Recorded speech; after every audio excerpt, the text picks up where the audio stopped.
ဒီတကယ်တော့မှာတော့ကျွန်တော်ရိုက်ပြီးသားပေါက်မျိုးအလားစင်မယ်အလားစင်မယ်ဆိုတော့ကျွန်တော်အတုံးများဆုံးပါအတုံးများဆုံးတော့ကျွန်တော်ခေါင်းစဉ်ကိုလည်းအလားစင်ပါတယ်ဒီရေးတဲ့စာသားတွေကိုကျွန်တော်အလားစင်လေးမရှိပါဘူးအဲ့တော့ကျွန်တော်စာကိုကျွန်တော်တို့အလားစင်မယ်ဆိုရင်ဒီပေါ်မှာကြည့်လိုက်ဒီပေါ်မှာကျွန်တော် format ဆိုမှပေါ့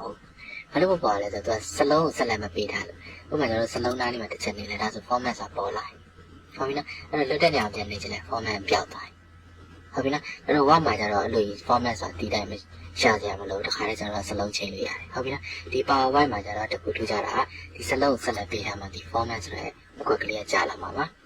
အဲ့တော့ကျွန်တော်တို့ခေါင်းစဉ်ဆက်လက်ပေးလိုက်မယ် Control A ပေါ့နော် Okay format တစ်ချက်သွားမယ် format မှာဒီမှာ site တွေရှိတယ်ဟုတ်ပြီနော်ဒီမှာတော့ဒါကြိုက်တဲ့ဟာရွေးပေါ့နော် Okay ဒီတိုင်းရွေးလိုက်မယ်ရွေးလိုက်ကြတော့အလဲမှာအရောင်မရှိသေးဘူးအရောင်မရှိသေးရင်ဒီထဲမှာထပ်ရွေးမယ် Thin color ပေါ့နော်ဒီလိုမျိုးစစ် Okay တယ်ဒါ Okay ဆိုတော့ဒီရဲ့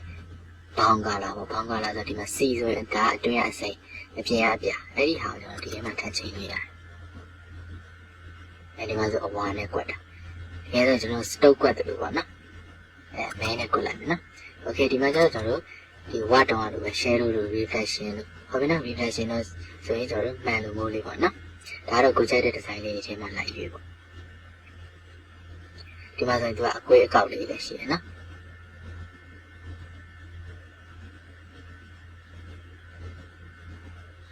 Okay ဒီမှာဆိုရင် 3D တောင်းလေးပေါ့နော်